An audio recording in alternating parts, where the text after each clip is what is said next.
Bem-vindos ao Botão Vermelho Podcast. Aqui a gente desacelera para histórias com sentido. Em um mundo cada vez mais em velocidade 2 vezes, esse é um espaço onde nós vamos falar sobre vida, espiritualidade, carreira, saúde, longevidade e temas que são interessantes para o seu dia a dia. Aperte o botão vermelho porque algumas verdades precisam ser ditas, algumas respostas também precisam ser ditas e bons caminhos começam com um simples toque. Hoje eu recebo e converso com Carla Lima. Que delícia, eu já pensei no seguinte, é bom estar do lado de cá porque a gente sente como é que o convidado se sente, um exercício de empatia. Eu costumo pensar que tudo que eu vou fazer na minha vida em relação ao outro, servir ao outro, para mim é importante ter passado por aquilo primeiro. E como você está se sentindo aí nessa cadeira hoje? Agora eu estou bem, tranquila, mas eu confesso que eu estava ansiosa, Renata. Sim. E antes de fazer a nossa primeira pergunta padrão aqui do nosso podcast, para você, empatia é nato ou empatia é desenvolvido? O que você me fala? Por que você falou que é importante passar aí por essa cadeira também? No meu ponto de vista, a empatia pode ser desenvolvida. Eu acredito que algumas pessoas nascem com essa habilidade, têm uma maior facilidade, mas ela pode ser desenvolvida. A empatia é uma habilidade treinável. Inclusive, eu vi essa semana pessoas simulando, né, colocando uma roupa que limitava os movimentos, simulando a velhice. Olha que interessante. Para quê? E eram para atendentes em hospital. Então, vivenciarem como é que uma pessoa mais velha se sente do ponto de vista físico, para que essas pessoas saibam como é passar por essa experiência, viver essa experiência, para ter mais paciência, para ter mais amor, para tempo de espera, porque às vezes as pessoas querem acelerar o tempo do idoso, mas não, ele tem aquele tempo, aquelas limitações que são naturais da idade. Eu achei muito interessante, porque é treinar na prática e fazer esse exercício de empatia. Muito interessante, porque a empatia, a gente só consegue ter empatia com o outro quando eu consigo ter empatia com as minhas questões internas. Isso, e a gente chama isso de autocompaixão. Um dos primeiros aspectos e pontos para desenvolver a empatia é a autocompaixão. Eu preciso olhar com amorosidade, com compassividade para todas as minhas questões, para depois olhar para o outro. Sim. E agora, o que é mais importante na sua vida? É interessante porque todo ano eu faço uma revisão de valores e no começo de 2025 eu fiz. E vieram três pontos que para mim são importantes. A minha saúde. Então, quando eu falo saúde, é saúde do ponto de vista integral. Saúde mental, saúde emocional, saúde física, a saúde espiritual, a questão das conexões. Então, é esse olhar integrado para a saúde. Um outro aspecto que para mim tem sido muito importante é a família. Então, desenvolver esse olhar, esse cuidado, essa atenção e essa amorosidade para minha família. E ainda mais que a minha família cresce nesse momento, né?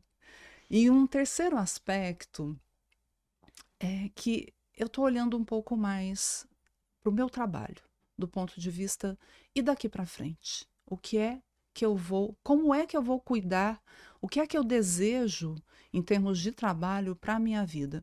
Eu já fiz algumas transições de carreira, mas eu percebo que eu estou num momento em que eu tenho esse olhar e daqui para frente, porque com 56 anos é importante que eu faça esta revisão de como será o meu servir daqui para frente. Saúde, família e trabalho nessa ordem?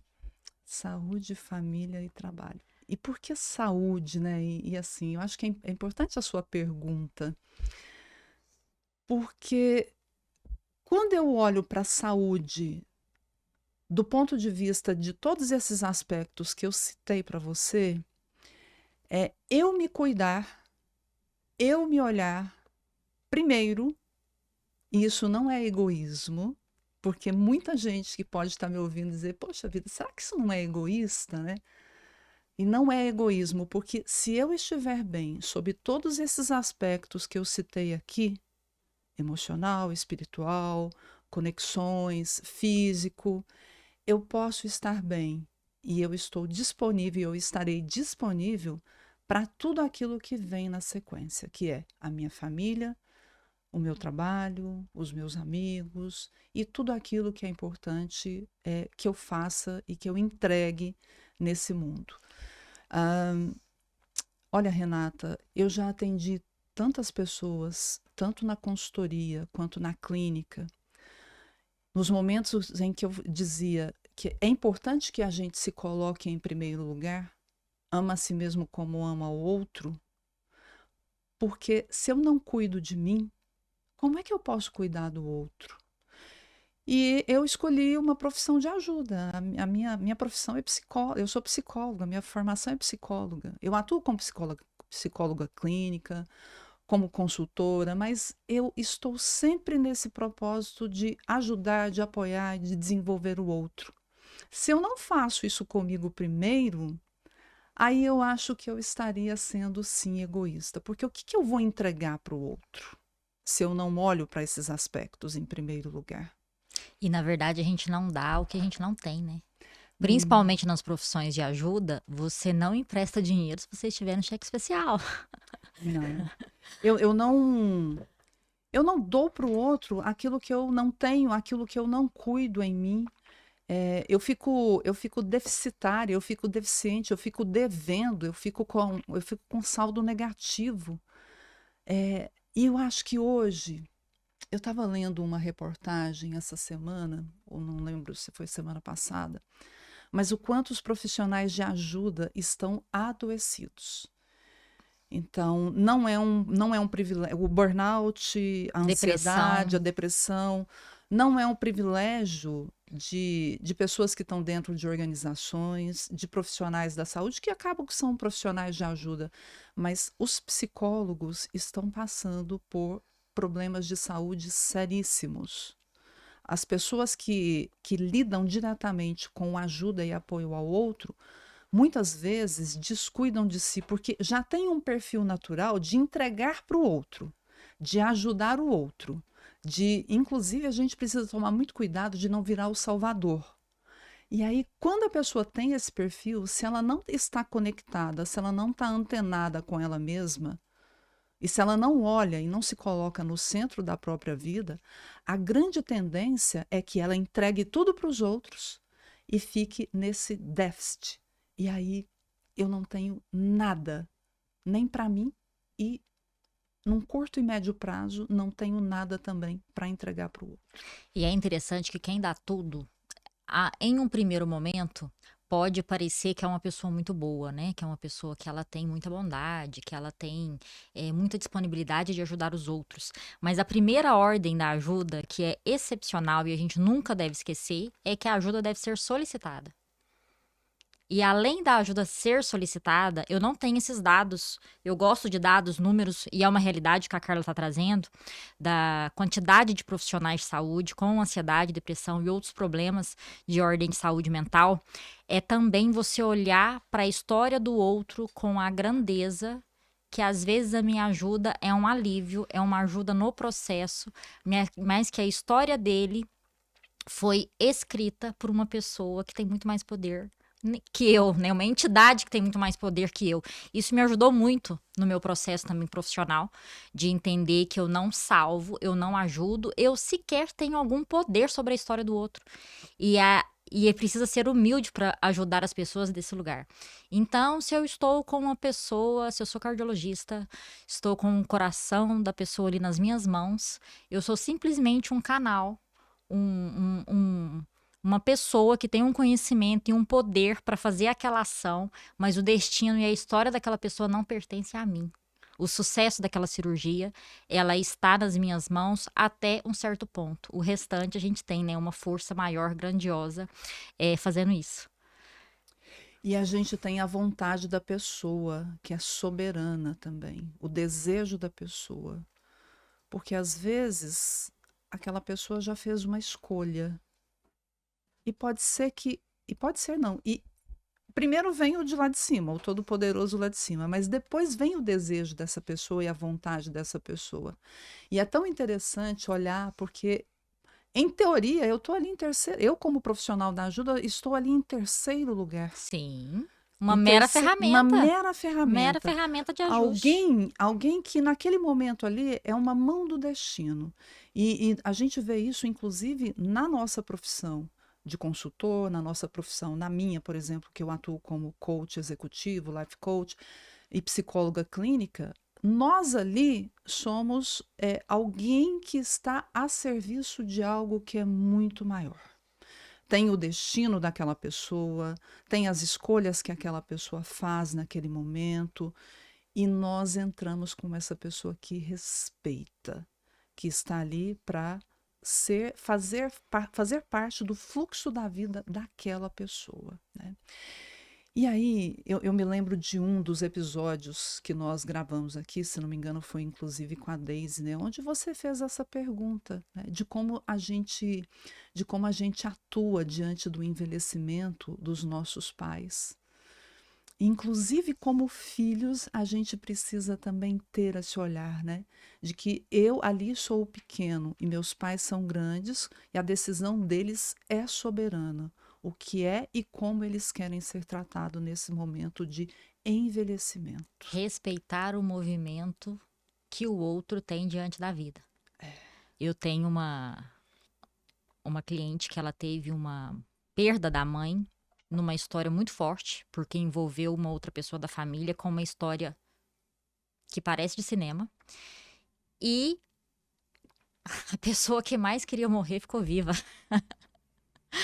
E essa pessoa, ela, até hoje, ela fala, eu não sei por quê. Levou essa outra pessoa e não me levou. Eu não quero estar aqui. E esse movimento, você respeitar, principalmente do idoso, né? Cada um tem uma história, cada um tem o que tem que passar e as aprendizagens. O nosso tempo aqui ele é valioso, né? A todo momento nós viemos aqui para aprender algo personalizado. E, e aí, como é olhar para essa pessoa e falar: o movimento não é diante da vida e eu só posso amá-lo, respeitá-lo, dar a minha contribuição, a minha ajuda, o meu amor, e está ok de olhar para essa pessoa que ela não tem um movimento mais para a vida. Mas a questão é que aí a gente entra no ego, a gente entra na arrogância. E se nós não estivermos muito conectados com essas ordens da ajuda e com a ordem que talvez a gente nem saiba tanto, mas é a ordem natural das coisas, a gente vai para um lugar que não é nosso. A gente vai para um lugar de Deus. A gente vai para um lugar muito poderoso, muito arrogante. E esse não é um bom lugar para quem serve, para quem ajuda. E é aí que começam as desordens, inclusive de adoecimento. Pode ter certeza, se for estudar a fundo, as pessoas que mais adoecem nesse lugar de ajudadores são as pessoas que de alguma forma estão infringindo algum tipo de ordem, seja a ordem da ajuda ou seja a ordem natural das coisas. E é muito interessante porque você traz o exemplo dessa pessoa, né? Ok, ela quer ir embora, mas não é o momento dela ir. Não, porque ela ainda tem algum aprendizado. E aí, tão engraçado e trágico ao mesmo tempo, porque à medida que eu fui falando agora, me veio a imagem daquele rapaz que desceu do avião, o avião que caiu na Índia. O avião um Boeing que caiu na Índia essa semana, se não me engano, de domingo para segunda-feira. Ele foi o único sobrevivente. Ele saiu andando do Boeing. O que explica? As próprias emissoras de televisão se fizeram essa pergunta. O que é que explica uma pessoa diante de um acidente tão grave, uma explosão? Ele caiu dentro da cidade, em cima de um dormitório de médicos e enfermeiros, e foi a única pessoa que saiu viva daquele cenário ali, né? De dentro do avião, saiu andando, como se nada tivesse acontecido. Óbvio, desnorteado, mas ele saiu. Então, como a gente explica certas coisas? Sim, o mistério da vida, ele é excepcional, né? E quando eu falei de saúde, né, que é um valor essencial para mim, eu o coloco em primeiro lugar, você sabe que eu treino, e eu Não, você tá querendo, eu nem te perguntei, você tá querendo tomar meu lugar. Você vai pro seu lugar de entrevistadora. Então, primeiro eu quero te perguntar o seguinte: você contou pra mim que todo início de ano você revisa as suas prioridades, né? Aí entrou aí saúde, família e trabalho, porque eu imagino que dependendo da idade que a gente tem na vida, essas ordens têm algumas alterações. Então, eu quero saber antes dessa parte, né? é, Desde quando você faz isso, ou o que aconteceu na sua vida que você sentiu a necessidade de fazer essa revisão?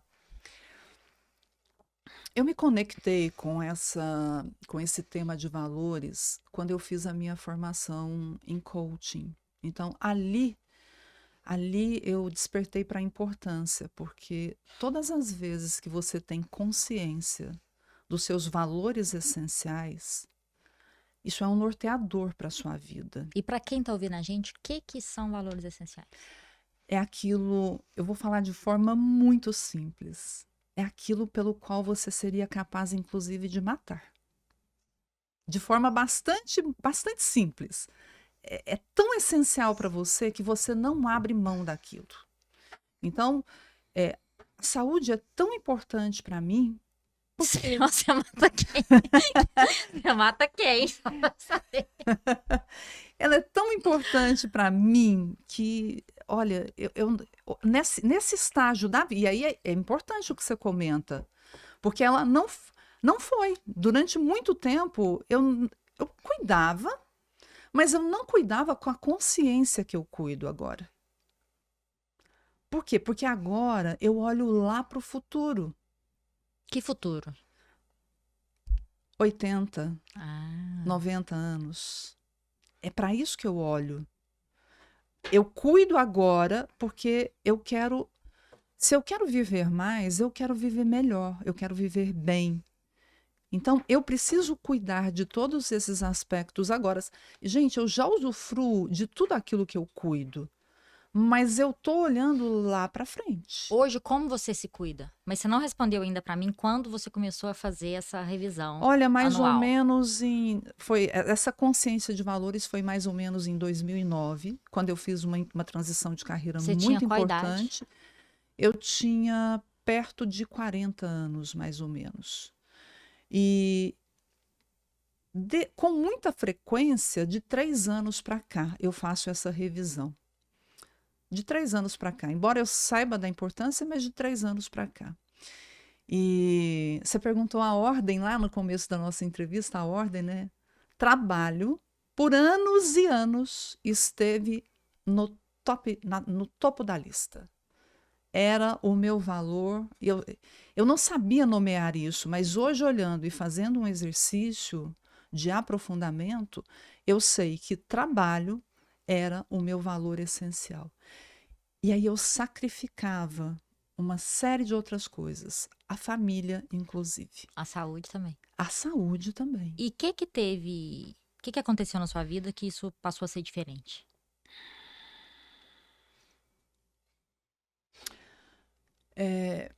Eu tive aos 40 e acho que por volta dos 38 anos, eu percebi que eu fui diagnosticada com um mioma e que causava muito sangramento, né? Uma coisa que trazia muita Fora complicação. do ciclo menstrual, você tinha sangramento? Não, eu não tinha, só no ciclo, mas era um absurdo.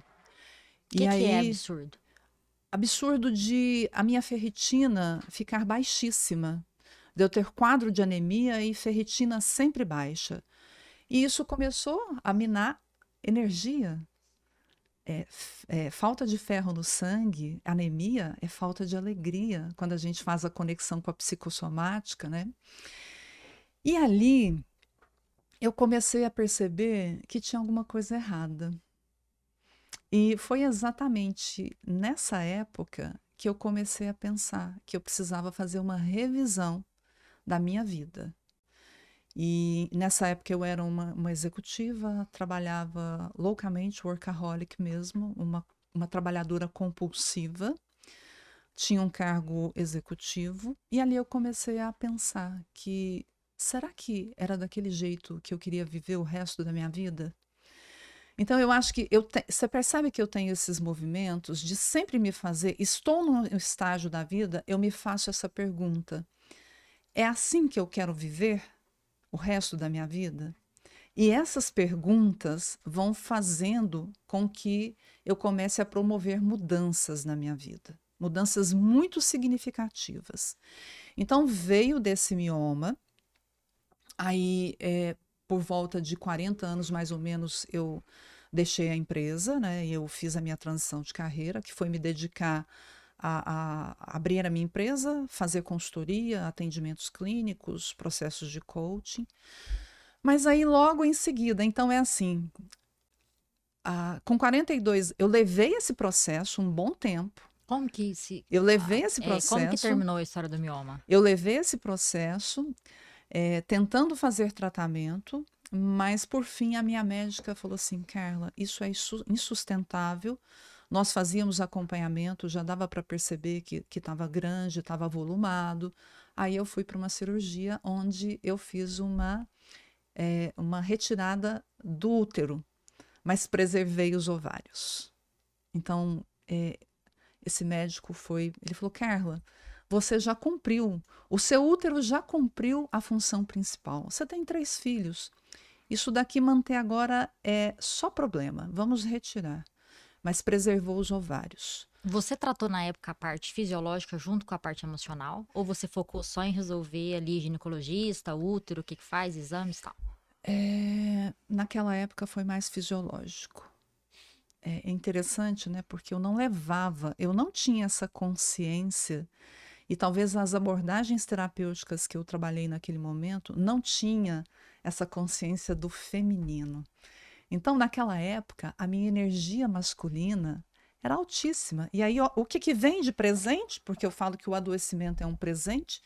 Vem de presente algo para mostrar. Olhe para o seu feminino. Mas eu só fui olhar para o meu feminino um tempo depois disso. Depois disso ainda. Depois disso ainda. E é interessante, né? Até para quem tá ouvindo a gente saber o contexto, o nosso útero, ele guarda traumas e dores ancestrais das nossas avós, das nossas mães. A gente não pode esquecer que, né, pra gente viver, para existir a concepção, precisou de um óvulo e de um espermatozoide.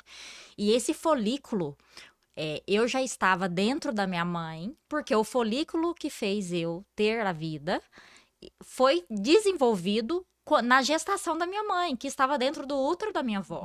Então, o nosso corpo, além dele falar e dele ser uma tecnologia que a gente deveria usar mais, inclusive, ele guarda todas essas memórias. Então, o nosso útero, os nossos quadris, né? Como está a nossa saúde pélvica, inclusive, fala muito sobre as nossas dores, a nossa mentalidade, as nossas questões emocionais também. E não foi nesse momento que você olhou para isso, você ainda foi olhar um pouco mais para frente. Um pouco mais adiante. Então, com a questão dos ovários preservados, né, eu demorei um tempo, porque, na verdade, eu tive uma menopausa precoce, uma menopausa precoce. Com a retirada do útero? Com a retirada do útero, porque aí eu não menstruava mais, mas os hormônios continuaram sendo produzidos, né? Só que por volta dos 48 anos vieram os sintomas e então detectou a questão da menopausa. Mas Você teve uma paz, assim, quando você tirou o útero? Você já tinha... Qual método contraceptivo você usava na época? Nenhum. Não, nenhum, porque eu tinha, no meu terceiro filho, eu tive 2 partos normais, do primeiro e do segundo, mas no terceiro filho não deu para ser parto normal, fiz uma cesariana. Ali naquele momento, então, eu já fiz a ligadura, não é Ah, isso? entendi. Eu fiz a Então, ligadura. esse alívio, né, do eu não preciso mais me preocupar com Não, isso, não, aconteceu já nesse momento. aconteceu lá por volta dos 30 anos, quando eu tive o Enzo, o meu terceiro filho. Mas nesse interim é muito interessante, porque você tira, porque o mioma é uma formação, é um nódulo, é um tumor benigno. Aí eu descubro um problema na tireoide. Hum. Então, uma questão de hipertireoidismo e que depois de um tempo evoluiu para Hiper. um hipertireoidismo e que depois de um tempo evoluiu para um bócio coloide. Então, também existe um caroço aqui no lado direito, não é à Ah, toa, né? lado Lado direito. direito, que é mãe, né? Então, gente, nós estamos falando aqui. Não, é direito pra você é mãe, Não, qual perdão, linha? não, direito não, é esquerdo. Esquerdo é Ah, tá. mãe. É, esquerda. Eu tenho problema de lateralidade. Então, eu aponto esquerdo e falo direito. Então, o lado esquerdo, aqui, existe um bócio coloide. Existe ainda? Existe, uma tumoração benigna de acompanhamentos semestrais rigorosíssimos para ver se não tem nenhum tipo de problema. E tudo isso fez com que eu olhasse e falasse assim: mulher, você que se cuide, porque você tem predisposições muito significativas e muito importantes que contam para você que você negligenciou a sua saúde física e emocional por muito tempo. Ainda há um detalhe importantíssimo sobre a questão da esterectomia, né? Que na verdade não é uma esterectomia radical, mas é uma esterectomia. A minha mãe retirou o útero também. Então, essa questão da ancestralidade, ela vem mesmo, E a sua mãe né? tirou com qual idade? Olha, ela devia ter uns 40 anos, eu imagino, muito próximo, né? Então, Você tem ela uma irmã, retirou. né? Eu tenho duas irmãs, E as somos três irmãs? irmãs. Não, nenhuma delas teve problema no útero, não. É. Nenhuma, nenhuma. E, e você que tá ouvindo a gente, eu Eu quero sou a te... filha amorosa que pegou, né? A filha amorosa, a filha leal que pega o problema da mãe. Tenho dúvidas, mas eu estou sob ameaça hoje, então algumas perguntas eu estou pensativa hoje se eu vou fazer ou não. E eu também, se eu não vou bater a mão no botão vermelho. Mas você que está ouvindo a gente, eu quero propor um exercício, tá? Pega um papel sulfite, que ela falou uma frase valiosa que ela se fez e ela começou a se fazer em alguns momentos da vida, que é assim que eu quero viver o resto da minha vida. Então pega essa folha, escreve essa pergunta, se faça essa pergunta e olhe para sua vida. O que está acontecendo na sua vida agora? O jeito que você está vivendo agora? O que você tem poder de mudar? É assim que você quer viver pro resto da sua vida? Porque eu achei interessante ela se fazer essa pergunta, mas além da área de trabalho, existe um nível de consciência e de desenvolvimento que a levou a ter esse tipo de reflexão. Nas pessoas comuns, normais, ou que estão começando o processo de desenvolvimento, a doença que chega primeiro. A doença que para. A doença que faz você parar, o seu corpo parar, e a doença força você a fazer essa pergunta. Então, se você tem a oportunidade de fazer essa pergunta antes da doença chegar, faça, porque a doença chega. E as decisões mais difíceis que a gente tem que fazer na nossa vida, às vezes, é ter essa consciência e escolher não ter a doença. E vocês ouviram eu falando, a doença é um presente. Sim, a doença é um presente. E nós temos uma dificuldade muito grande de entender isso, porque é através do adoecimento que nós começamos a refletir sobre uma série de aspectos da nossa vida. É o que a Renata disse, muitas pessoas só vão fazer essa reflexão quando estão doentes, mas mesmo assim, a doença é esse presente. Mas eu digo para vocês que mesmo assim, muitas pessoas adoecem, têm câncer, inclusive, que talvez seja uma das doenças Mais mais psicossomáticas. e muito debilitante, mas mesmo assim não fazem esse momento de parar, de refletir e o que é que eu preciso aprender a respeito de tudo isso que está acontecendo comigo. Sim, cuide de você antes que chegue uma doença para cuidar de você. Porque a doença ela é amorosa, ela quer cuidar. Ela quer que você olhe para você com profundidade. E isso é muito difícil, mas às vezes algumas decisões que precisam ser tomadas na vida, para a pessoa, é mais difícil do que ficar doente. E essa é uma frase do Bert que ela me pegou assim. Eu tive muita dificuldade em aceitar essa frase. E até hoje é uma frase que eu olho e eu paro. E olho pra ela e leio e falo, Nossa Senhora. Nossa Senhora da Abadia. Que é bem mineiro mesmo, porque é assim: o adulto não fica doente. O adulto não fica doente. Porque o adulto tem que tomar decisão. E uma das piores coisas que você faz pra você é quando você tem uma decisão tomada internamente e você não toma a ação. Quem paga é o seu corpo como doença. Porque enquanto você está cego, é mais fácil. Você vai vivendo cego, você está vivendo alguma coisa que você não tem nem noção. A partir do momento que você vê algo, que você não pode desver aquilo, e aquilo te arrebata de uma forma que você deseja mudar de vida, internamente você tem a decisão, e você não leva a ação para sua vida, você está escolhendo a doença. E olha, e às vezes eu fico pensando, a doença, mas existem alguns fatos que acontecem na nossa vida também que vêm para mostrar que às vezes a gente está protelando algumas coisas, a gente está procrastinando, a gente está na enrolação. Me conta. Eu lembro que quando eu estava para fazer o meu processo, eu estava no processo de transição, mas uma dificuldade muito grande em tomar a decisão.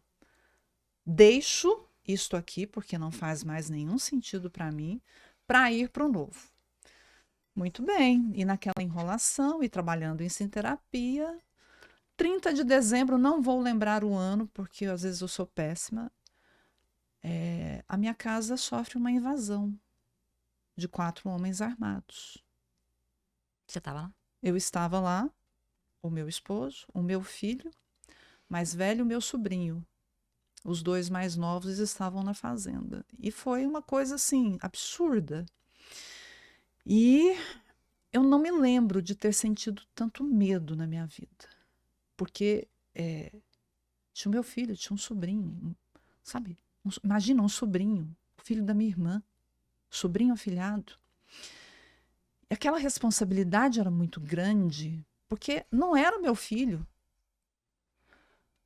E eu sei que acabou aquilo. Mas eles renderam vocês? Renderam, levaram tudo, ameaçavam. É um absurdo, uma coisa absurda. Eu me mantive muito calma, muito tranquila, a ponto deles dizerem: por que a senhora é tão calma assim?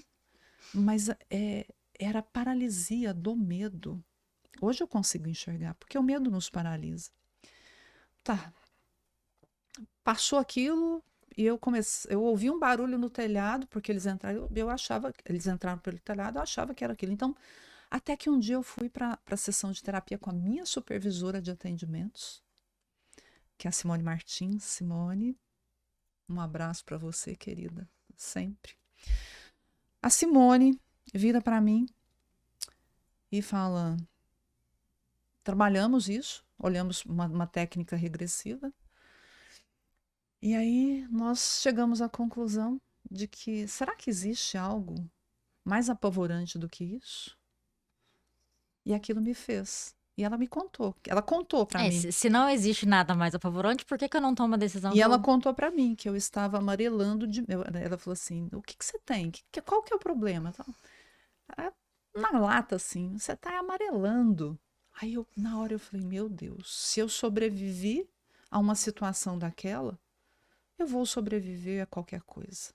E eu lembro que aquilo ali, aquela sessão, foi um momento assim de pá, e de chegar e de comunicar: olha, eu realmente vou sair e no máximo 3 meses eu posso ficar. Comuniquei a minha decisão e pronto, decisão tomada. A partir dali, tudo flui.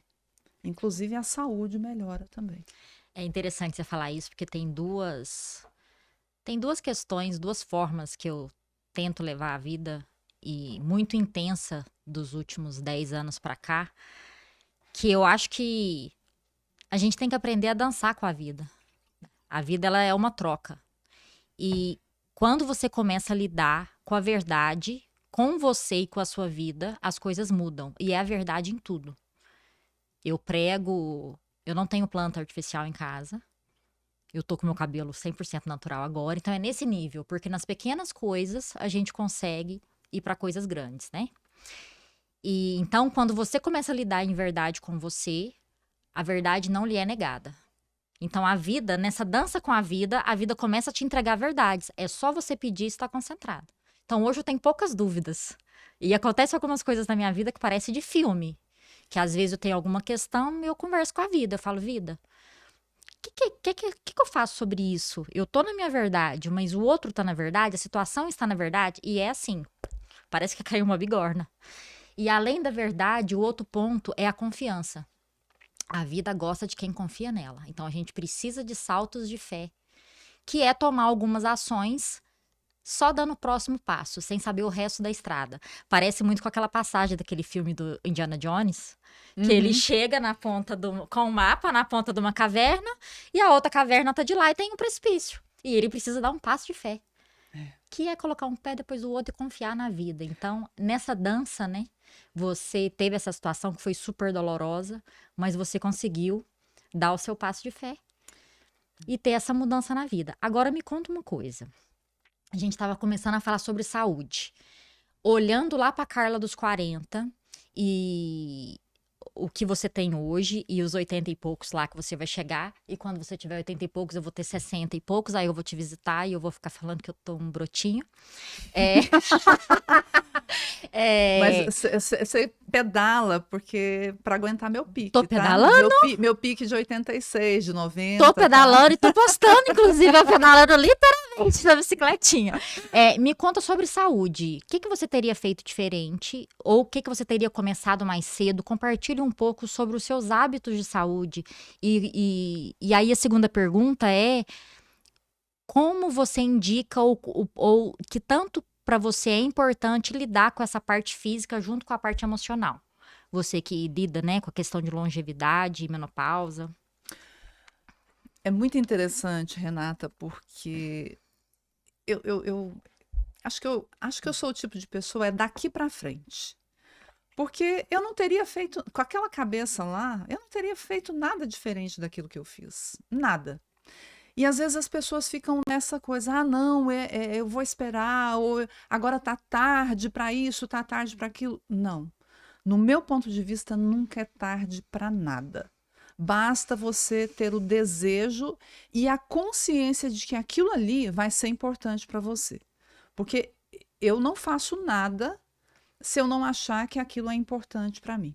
Então, não teria feito nada de diferente, porque eu era um workaholic mesmo, meu foco era trabalho, trabalho, trabalho, trabalho, 1000 vezes trabalho. Mas a partir do momento que eu comecei a ter essa consciência e que eu percebi que a minha saúde dependeria desse investimento nas questões físicas, emocionais, espirituais e todas que eu citei, aí sim eu comecei a tomar as atitudes de fazer a mudança que eu precisava fazer. E foi no nível que eu tenho hoje? Não. Eu confesso que eu comecei devagar. Então eu comecei com aquilo que eu conseguia.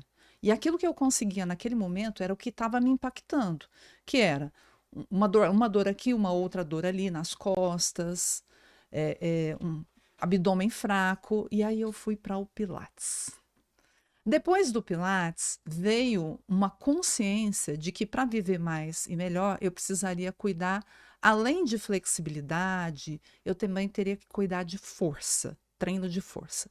E aí onde eu comecei a ir para musculação. Você começou a musculação com qual idade? Eu acho que eu estava com 40, mais ou menos 45, por aí.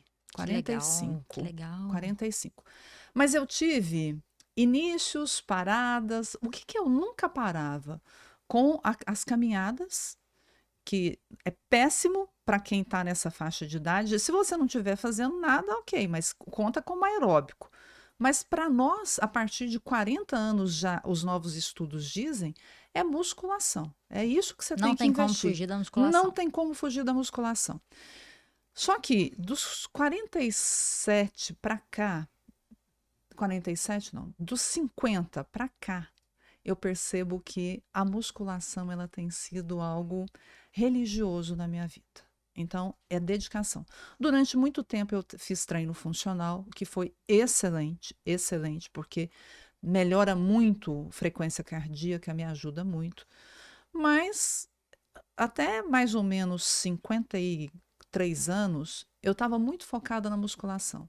Aí eu comecei a receber feedbacks da minha ginecologista e também da minha cardiologista de que eu precisaria colocar o foco também no aeróbico. Então agora eu faço. Continuo do Pilates, mas não é Pilates de equipamento, é Pilates de solo, que trabalha muito essa questão do fortalecimento de core, que é essa parte de barriga, fortalecer coluna, lombar, né? O aeróbico e a musculação. Então, gente, de verdade, basicamente 5 dias da semana eu tô dentro da academia. E lá eu consigo fazer tudo isso que eu digo para vocês aqui que eu tô fazendo. Eu postava muito, né? Agora eu ando postando menos, mas eu postava praticamente diariamente os meus treinos de academia. Tá? Eu acho que tem que postar. É importante. E olha que interessante, né? As pessoas me davam feedback. E quem eu estiver ouvindo esse podcast já me deu feedback, que eu sirvo de inspiração. Que eu sirvo de inspiração. E é interessante porque a prova social é importante para você não desistir. Eu lembro que quando a gente estava criando aqui o conceito do podcast, geralmente eu não falo nada para ninguém até eu fazer. E eu fui e comentei com a Luísa. E aí, durante, né, o projeto, antes da gente gravar o primeiro, a gente teve um momento de tentar desistir e que todo mundo enfrenta problemas, etc. Aí eu falei, que saco, eu já contei pra Luísa, agora eu vou ter que fazer. Então, essa prova social pode parecer bobo você postar ou não, mas você tá inspirando alguém e existem inúmeros estudos sérios sobre a importância do impacto da atividade física na saúde mental. Mas além do exercício físico, comida, alimentação, quais são as outras coisas? Eu quero saber de tudo. Mas eu só quero voltar, né? Esse ponto que você fala de prova social, né? Para mim, foi muito importante, sim, eu postar os meus treinos, porque motivava a mim mesma. Sim. Eu ver que eu estava lá no meu treino e quando as pessoas começaram a dar esse feedback e nossa, eu vim para a mesma academia. Teve uma senhora na antiga academia que eu treinava, ela falou assim: "Eu vim para cá porque eu vi seus treinos e eu achava aquilo muito interessante". Eu falei assim: "Opa, tem uma coisa aqui de influenciar positivamente as pessoas". Bom, então essa conexão, né, de saúde física e saúde mental, saúde emocional. Eu li em 2023 o livro Outlive, do Dr. Peter Attia. Esse livro fez um super sucesso. Esse cara foi na... Como é que ela chama, gente? Aquela americana que tem um programa noturno. Oprah. Na Oprah. Esse cara foi entrevistado por ela e existe uma correlação direta entre exercício físico e a questão de demências. Sim. De demências. Então, Alzheimer. A força das pernas, principalmente. A força das pernas, a musculatura e força das pernas é preditor de saúde mental, de você não ter adoecimento, demências no seu momento de envelhecimento. Então, é uma correlação direta. E existe comprovação científica também do quanto os exercícios físicos regulares, constantes, interferem na questão da depressão. Sim. É muito significativo. Depressão e ansiedade também. Depressão, ansiedade e agora também essas questões de burnout, do adoecimento no trabalho. Então, essa correlação é fortíssima. Às vezes eu estou lá em casa ansiosa, preocupada, energia mais baixa. Já sei, para onde que eu vou? É para academia mesmo, porque normalmente eu vou na parte da manhã. Eu não tenho, essa é uma coisa, mas é uma característica minha. Eu não tenho horário definido, porque eu não tenho personal. Eu treino por mim mesma. Já tive personal. A vida que eu queria ter. Já tive personal, mas eu treino com a minha própria responsabilidade, a minha própria autonomia. Eu tenho que ir, mas às vezes, se eu percebo que é de manhã que eu preciso ir, porque a minha energia está minada, eu me percebo mais ansiosa. E nem a meditação ajuda. Não, às vezes o que eu tenho que ir é para a bicicleta e e 20 minutos. Ou então pegar peso pesado, fazer um belo de um leg press com o peso que eu dou conta, o peso máximo que eu consigo, porque eu também tenho responsabilidade. 20 minutos de academia já me coloca em outra vibração. Então, eu percebo isso comigo, na prática, mas existem estudos científicos que comprovam a correlação entre exercício físico e melhora de quadros de adoecimento mental e emocional. Sim, tem um livro famoso, né, que chama Essencialismo, que Sim. vendeu milhares de cópias, e basicamente ele escreveu um livro para escrever que você precisa dormir bem, fazer cocô bem Uhum. e fazer exercício, atividade física. É nítido para mim o processo terapêutico da pessoa que faz essas três coisas bem, né? Então, ir no banheiro, fazer o número 2, né? Bem, o nosso intestino é o nosso segundo cérebro. A Existe uma quantidade de serotonina e a conexão cerebral e saúde mental já tem comprovação científica disso. Hoje a gente já fala de transplante de fezes, inclusive, para curar depressão, por conta de melhoria da microbiota intestinal e o impacto disso, né, na depressão e na ansiedade. Então é o básico.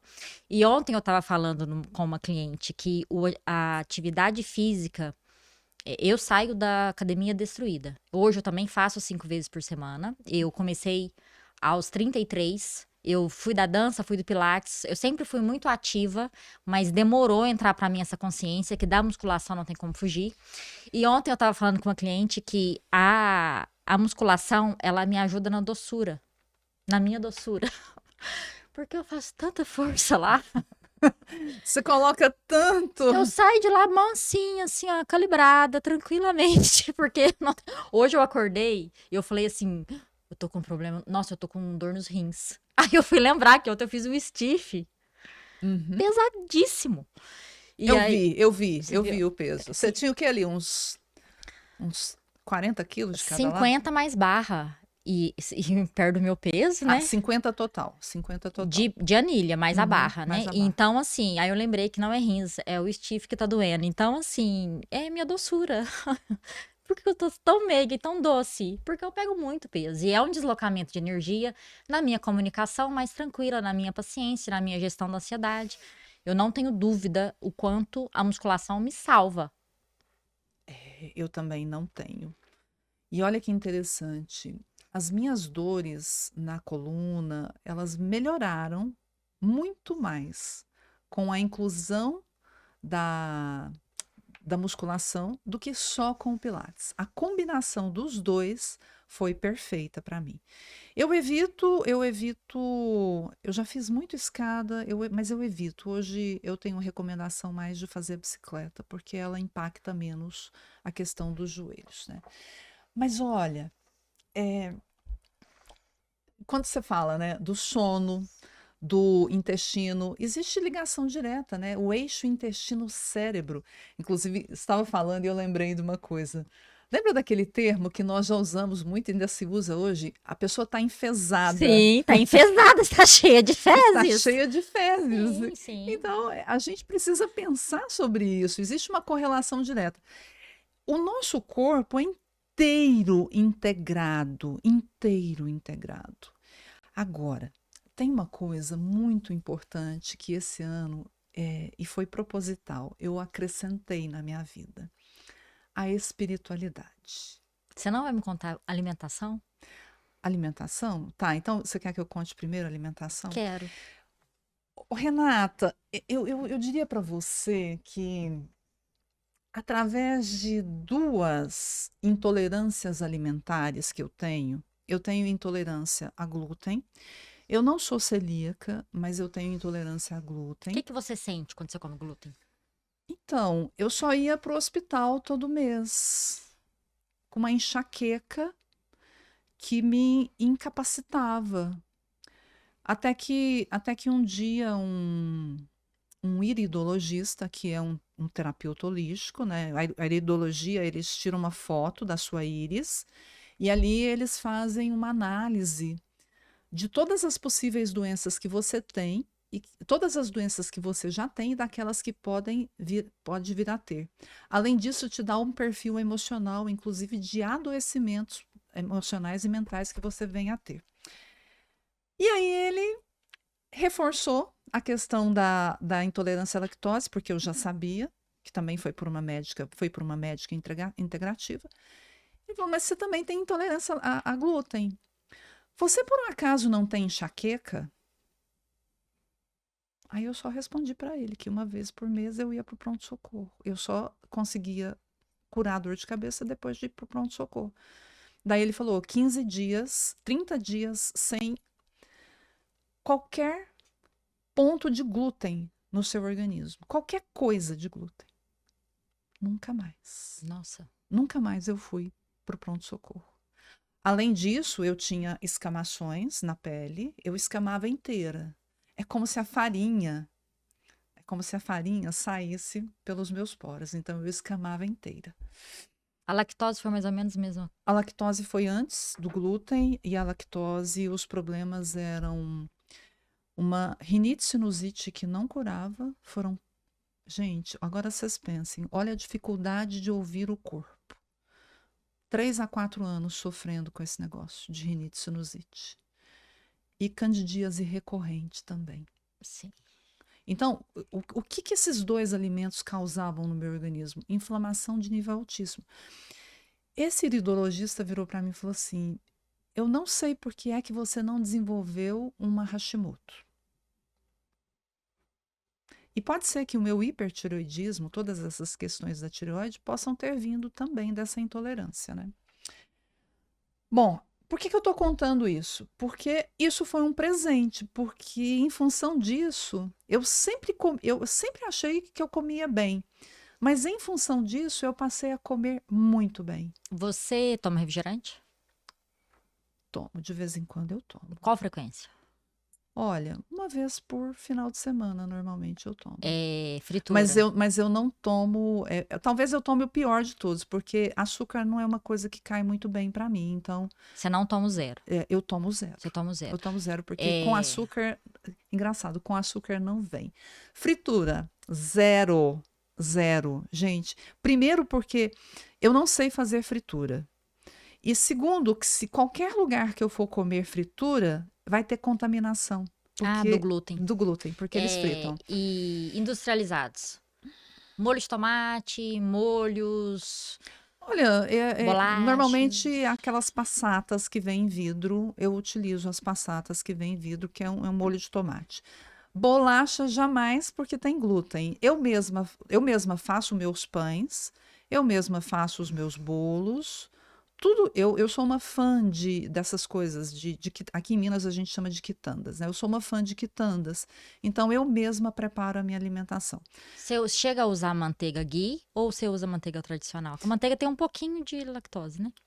Olha, tem algumas coisas de lactose que eu não abro mão. Então, queijo, normalmente eu como queijo curado e eu descobri recentemente que o da canastra não me dá nenhum tipo de reação. Achei que fosse lenda, mas realmente não me dá nenhum tipo de reação.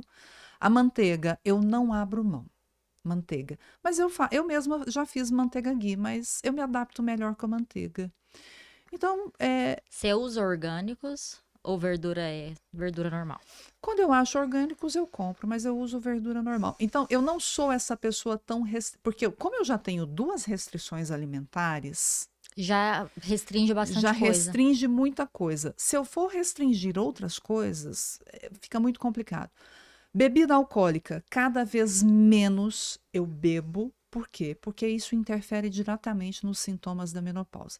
Então, o que eu me dou direito? Eu tomo uma cervejinha sem glúten de vez em quando, porque já tem no mercado. Já existe isso? Já existe cerveja sem glúten e tem de excelente qualidade. E um vinhozinho tinto de vez em quando eu tomo, não abro mão do meu vinhozinho tinto, mas muito raramente e uma taça, porque mais do que isso já literalmente azeda. Meu organismo, a acidez sobe muito e me traz muitas complicações de estômago. E você... O que você suplementa hoje? Você faz reposição hormonal? Eu faço reposição hormonal. Desde qual idade? Desde 48. 48 para 49 anos. Mas doses mínimas, porque a minha ginecologista, a doutora Flávia Narciso, ela é uma pessoa Terceira propaganda que ela tá fazendo aqui. Daqui a pouco eu vou passar o Pix. Isso.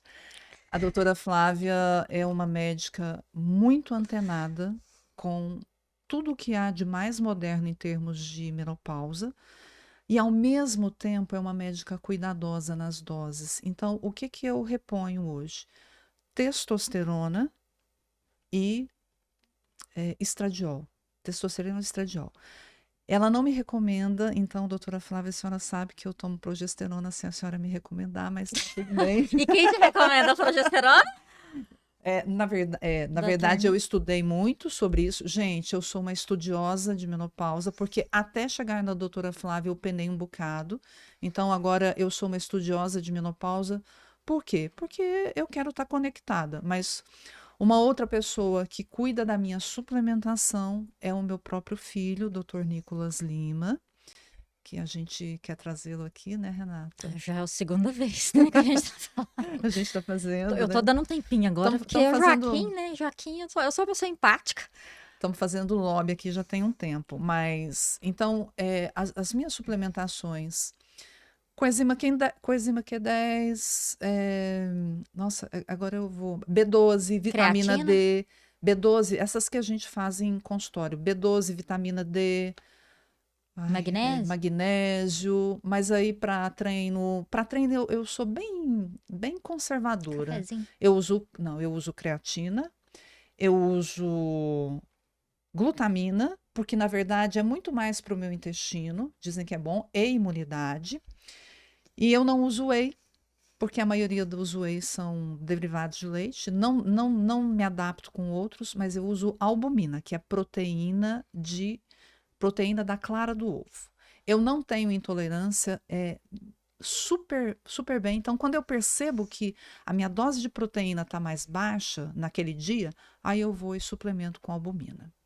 Tá? Perfeito. E me conta um pouquinho agora agora eu deixo você falar da espiritualidade. Como que isso chegou na sua vida, no que isso te ajudou e você se conectou por qual caminho? Então, quando eu olho para o conceito de espiritualidade, como é que eu via muito? Eu via muito dentro de propósito, dentro de significado de vida. A meditação. Eu medito há 9 anos, então agora em junho fazem 9 anos que eu medito. Então isso me Já conecta. fez yoga? Já, mas eu era muito jovem. Mas eu não tenho muita paciência para yoga, não, tá? Mas tem posições de yoga na minha meditação, que são os asanas. Então, eu faço os asanas em alguns momentos quando eu percebo que eu estou mais ansiosa. Então, 9 anos. Só que esse ano eu percebi que eu precisava fazer uma conexão com o pai lá de cima, Ligação direta. uma ligação direta. E eu sou uma pessoa de formação católica, tudo meu foi muito dentro, né, do catolicismo. Mas eu sempre fui uma apaixonada pela doutrina espírita. Agora, esse ano, o meu filho, um belo dia, me convidou para ir num culto com ele, da Igreja Batista. Eu fui em vários. Eu sempre achei uma forma muito bonita dos evangélicos fazerem uma comunicação direta com Deus. Então, em alguns momentos eu não frequento, eu não me, acho que a gente pode falar converti, mas eu sou essa pessoa que pega tudo de mais bonito, melhor e mais profundo que as religiões têm. E nesse momento eu tenho me abastecido muito dessa palavra e tem feito muito bem para mim. E por quê? Porque eu acho que eu passei um ano muito, muito difícil da minha vida. Eu senti que um ano para trás aí, algumas coisas me colocaram muito assim. Acho que foi talvez esse momento de repensar a vida, essa questão desse setênio, quando a gente entra nos 56 anos, é um setênio que exige muito de nós. E eu percebo que eu passei ele antes dele chegar. Sim. Eu sou essa pessoa que antecipa as coisas. E eu percebo que tudo isso que eu vim fazendo, tudo isso foi determinante para eu chegar tão bem quanto eu percebo que eu estou nesse momento da minha vida. eu percebo que eu restaurei a minha energia. E por tudo isso que nós estamos conversando aqui. Ter esse olhar ecumênico para a religião também tem a ver com maturidade, né? E eu acho que religião é eu acho não, religião é religare. Eu estava precisando me religar diretamente à palavra. E eu acho que a palavra de qualquer religião que respeita todas as outras religiões, eu respeito muito isso.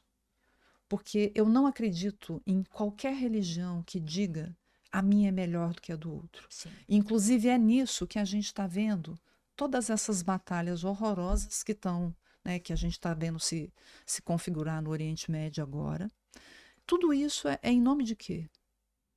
Então a gente precisa pensar que o que eu tô contando aqui, né, Renata, é integração. E se para mim esse olhar integrativo é importante, O é julgamento também tem que ser baixo e inexistente. baixo ou inexistente e eu não posso excluir nada. Tudo precisa fazer parte. Então eu percebo que essa esfera da espiritualidade, nossa, como ela me cai bem nesse momento. E qual é a sua rotina de espiritualidade diária? Eu medito todos os dias, 2 vezes por dia, Quanto tempo? 20 minutos. 20 minutos. Normalmente acordo, já faço a minha meditação, faço na cama ainda, porque se você levanta, já vai cair no esquecimento. Eu normalmente ouço ou faço algum momento de 5, 10 minutos de ler uma palavra da Bíblia e eu mesma, ou ouvir algo. Às vezes eu ouço até alguma coisa de. Já ouviu o Frei Gilson? Já li algum trecho do Evangelho Espírita, então é muito diversificado. Eu sou brasileira, sinceramente eu sou do sincretismo religioso. Eu faço uma mistureba, né? Mas essa sou eu, gente.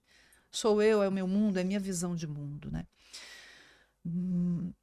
E aí tomo meu café da manhã. Eu tenho ritual da manhã. Isso me faz muito bem. E o meu Você café vai fazer o número 2 antes e depois da meditação, antes e depois do café? depende. Eu não tenho horário fixo. Seu intestino não É tem o horário meu fixo. intestino me conta. Eu que sou trilheira, bem, isso é super importante. Não. O meu intestino me conta. O meu Sim. intestino me conta qual é o melhor horário, qual é o horário que ele precisa. E o treino, normalmente de manhã, mas quando eu tenho algum tipo de compromisso de trabalho de manhã, ele vai para tarde, mas ele realmente vai para E aí tarde. você medita de novo à noite. E eu medito de novo por volta das 19. E eu medito em grupo. Isso facilita muito a minha vida. E você tem mais alguma ação de espiritualidade à noite? Não. E você dorme Não, cedo? normalmente antes de dormir, eu faço oração. Eu não durmo sem. Mas isso é desde sempre. E Eu não durmo sem fazer uma oração e fazer um agradecimento por aquele dia. Durmo cedo.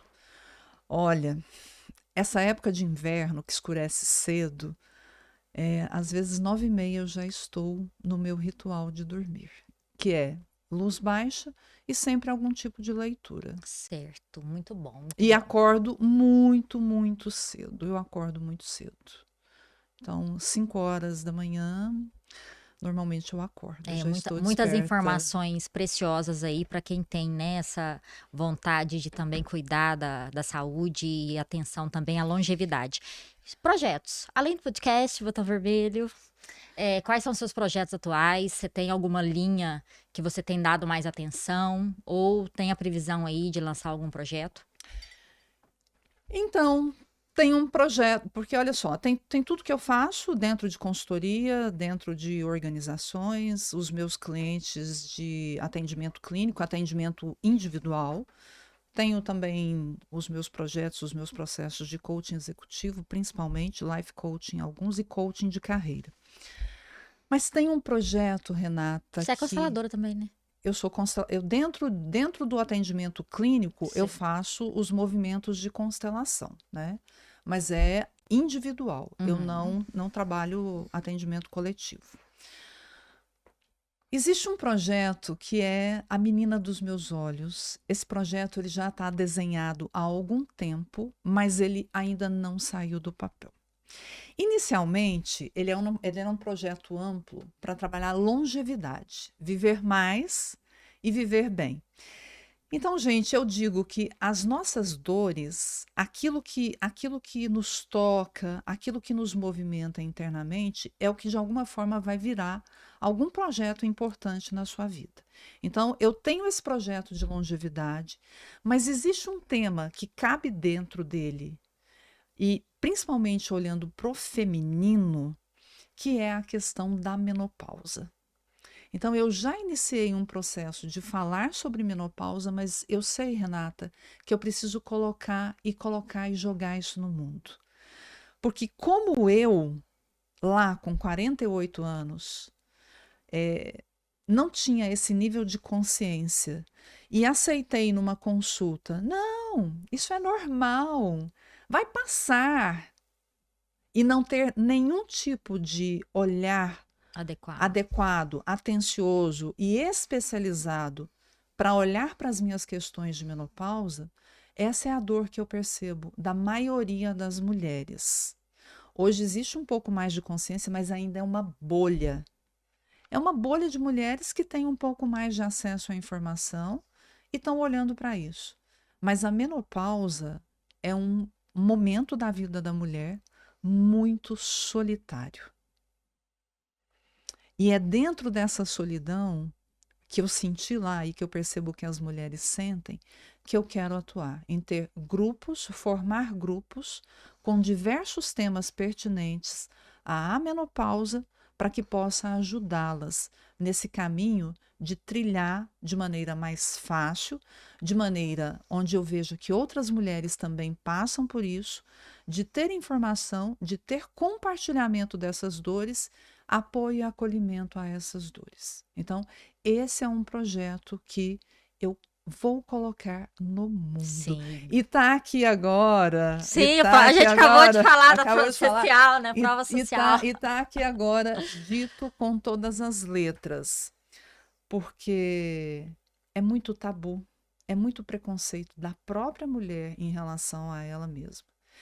E a menopausa, agora esse é um ponto de vista pessoal, é um ponto de vista meu, porque muitas linhas e muitos teóricos não concordam com isso.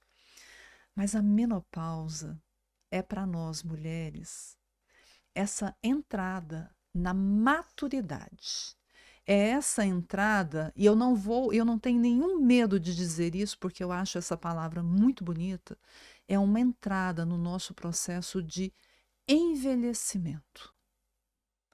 O nosso corpo, ele está nos dando sinais de que a gente, nesse momento, precisa redobrar o nosso cuidado. E aí, talvez por isso, Renata, venha, em primeiro lugar, Saúde. a saúde. Sim. A saúde integral. Sim. Inclusive, um aspecto que aí eu sou muito grata, porque a minha amizade com a Renata, gente, ela nasce no meu momento de maturidade, no meu momento em que eu estou fazendo essa transição, né? Nós nos conhecemos o quê? Aos 55 anos? Quando eu tinha 55 anos? Que isso? Foi 2020. Foi 2020? Foi, ué. Ah, então eu me perco no tempo. Não, foi 2022. 2022. Tem 3 anos. Tem 3 Sim. anos. Então, gente, olha que legal.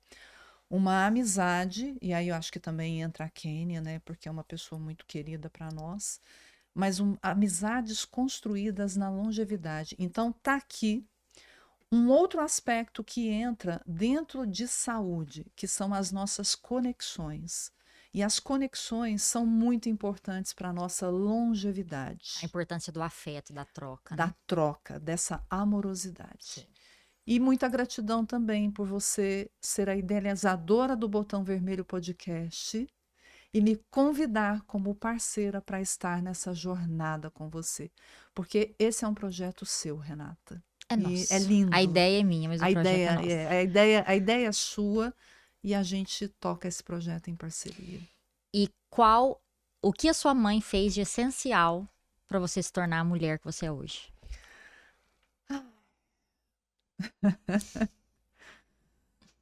Em primeiro lugar, ela me deu a vida. E eu descobri há muito pouco tempo que a vida para mim é algo muito importante, muito.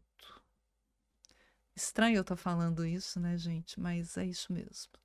E aí eu me dou o direito do botão vermelho para não entrar nesse detalhe. Mas a vida para mim, e a minha mãe é essa mulher que me traz a vida. E é essa mulher que me educa, é essa mulher que me disciplina, porque a minha mãe é uma ariana, é uma mulher muito de personalidade muito forte. E é uma mulher que me apoiou, talvez num dos momentos mais difíceis da minha vida, que foi a maternidade. Como a minha mãe me ajudou com os meus filhos. E como eu vejo a transformação da minha mãe numa mulher mais amorosa, mais afetuosa, mais emotiva. E como essa transformação dela também me leva para esse lugar. Sim. Então, minha mãe está com 81 anos. Como eu aprendo com ela todos os dias. Que bacana. Porque agora ela se dá o direito de chorar, de emocionar, Sim. de fazer uma oração, como ela fez no domingo, na chegada no pré-chegada do Joaquim, de chamar uma oração, de falar e de se emocionar. E aquilo me emociona junto. É isso. Que lindo. Aproveitando agora, olhe para a sua câmera e fale os seus contatos, né? Qual é o seu arroba, como as pessoas te encontram. Inclusive, eu já vou convidar as pessoas para, se esse projeto de longevidade, né, que tá chegando aí, já segue a Carla e manda uma mensagem para ela falando que tem interesse, para quando esse projeto ser anunciado, você receber as informações em primeira mão. Longevidade é o grande guarda-chuva, mas começa com essa questão de menopausa. Sim. Né? Menopausa, climatério. O meu arroba do Instagram é @carlarlimas. É o principal, porque ali vocês encontram todos os outros caminhos para estabelecerem contato comigo. Inclusive, lá também tem link para o meu WhatsApp. Obrigada por hoje. Muito obrigada por esse momento. E você que ficou aqui até agora, muito obrigada também, principalmente aos ouvintes fiéis que nós temos aqui. Nós já estamos no 6º episódio. Siga a gente nas redes sociais, Botão Vermelho Podcast no Instagram, no TikTok, no YouTube e recomende. Você ajuda muito o nosso programa. Quando você recomenda, manda esse link para um amigo, avalia o nosso episódio aqui também nas plataformas e indique. Quanto mais você indicar, mais você também está colocando aqui em ponto de equilíbrio essa troca genuína e bacana que nós estamos tendo aqui. E eu espero você no nosso próximo episódio.